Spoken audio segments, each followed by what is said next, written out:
Thank you, Marty. I would like to award you Strong Feisty Women Award.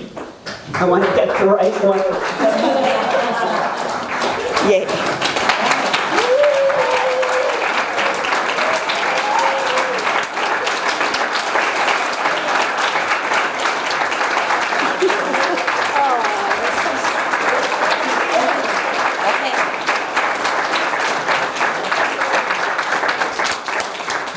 You have to turn it around to read it. You can't read it from the back.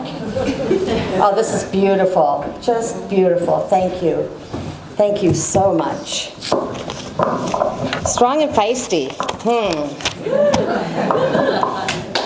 I've looked up to a lot of strong and feisty women in my lifetime, including Eloise and Kathy.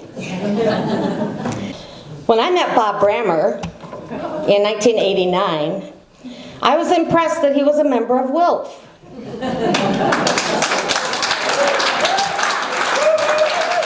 Little did I know the strength of the WILPF women's love and protection of Bob. I remember being vetted as his girlfriend by Penny, Maggie, Jane, Lucy, Rita, Sherry, Jean, and many, many others. Happily, I passed, and the women of WILPF were present in force at our wedding 4 years later, 25 years ago.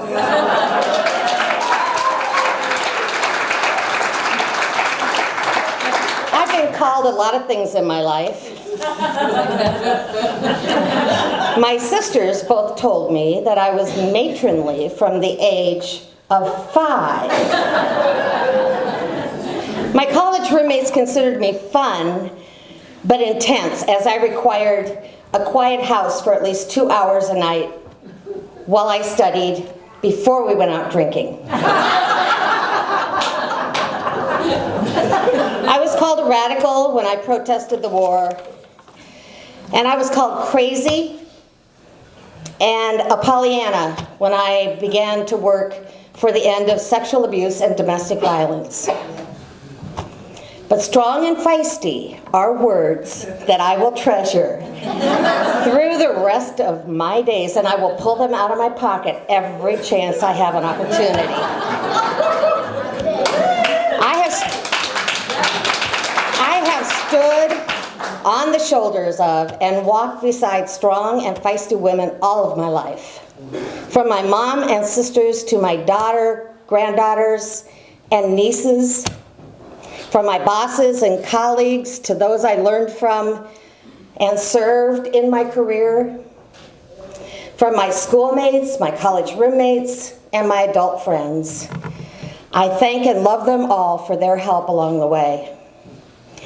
In addition to my mom and other great women in my family, and at the risk of waking up in the middle of the night remembering somebody I left out, I do want to pay homage to a small few of the women who brought me along this feisty road.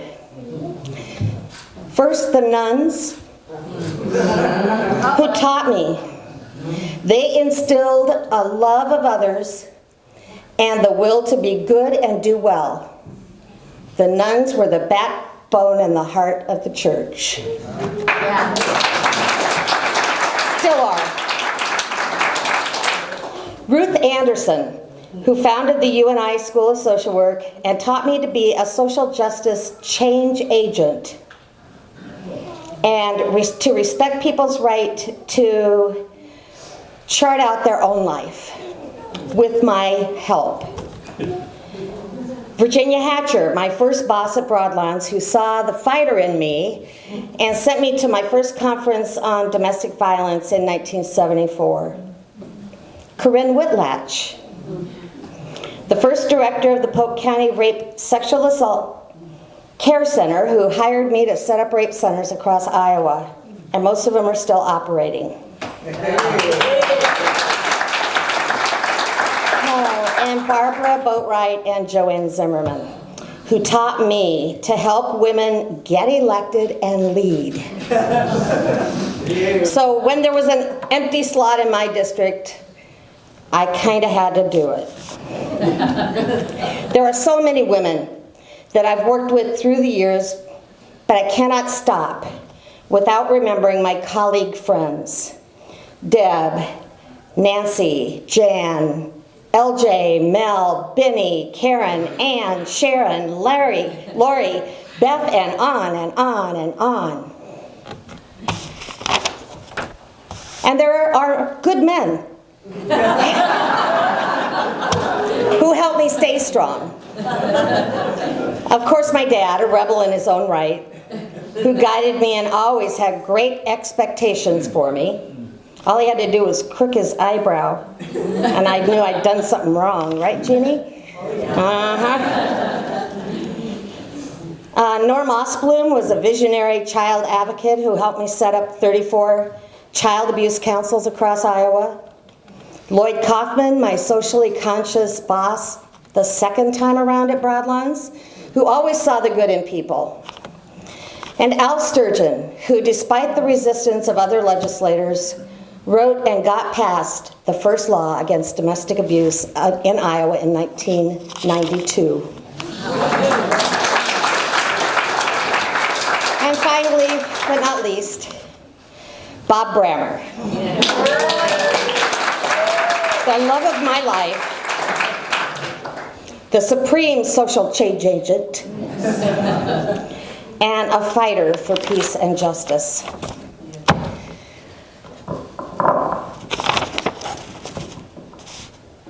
My life has been a tapestry of working on one injustice long enough to see more injustices and more reasons to fight.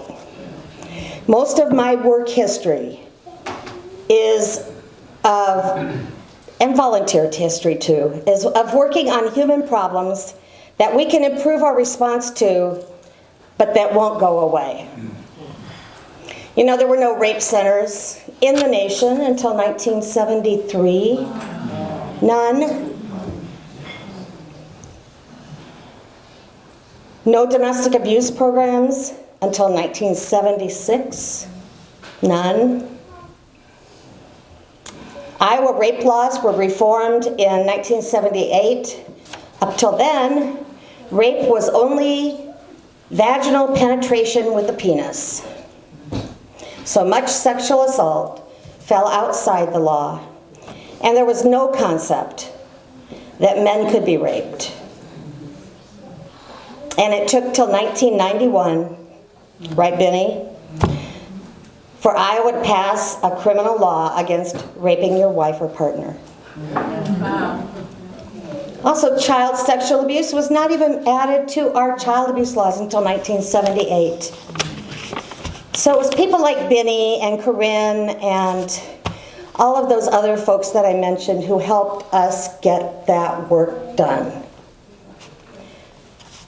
Until 1979, rape victims had to pay for their rape exam.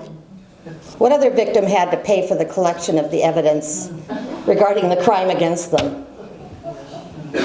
I remember that Mike Rayberg, who was the head of the criminal lab in Iowa, had people like Biddy and Carol Mead and I come up, and we put together rape kits in brown paper lunch sacks, stapled them shut for the chain of evidence, and sent them around to the sheriffs and the hospitals in the state.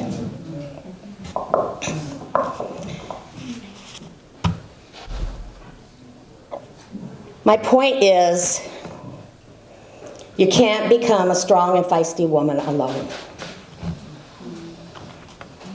And then I went to the legislature. Well, first I stopped off in Tom Miller's office for 22 years and had a great learning experience there, helping build crime victim programs across the state. And met my husband there. Thank you, Tom. And then I went to the legislature. Back when I was working with law enforcement and county attorneys and therapists and doctors who were all doing their job wrong, with rape victims. I learned to work with people who didn't agree with me or like my ideas. And yes, we had to raise hell, but we also had to respect those we wanted to change. So when I went to the legislature, I made a vow that I would meet and find the humanity in all of the Republicans. I've done that with a few exceptions. There's still time, yeah. I did find that humanity in them.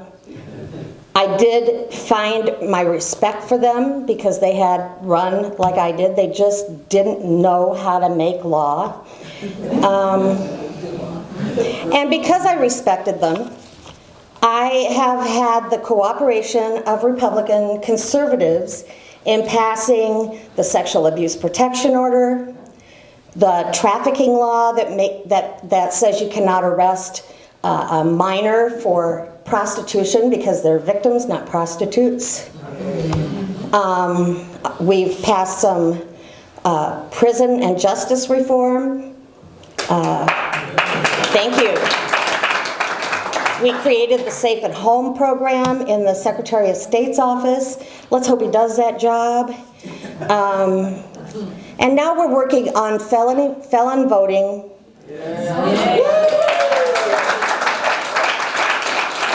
Female genital mutilation, and workplace accommodation for pregnant women. Those are all being led by Republican men. Thank you. That they can do the right thing. I'm so sorry. So we've come a long way since the old days, as I call them. We have a lot further to go towards a kind, compassionate world where there's no violence to beget violence, no selfishness to beget hate, and no greed that keeps people in poverty, wounds all of our spirits, and robs us of a world filled with opportunity and freedom. Thank you, WILPF, for the part you play in this dance. Thank you.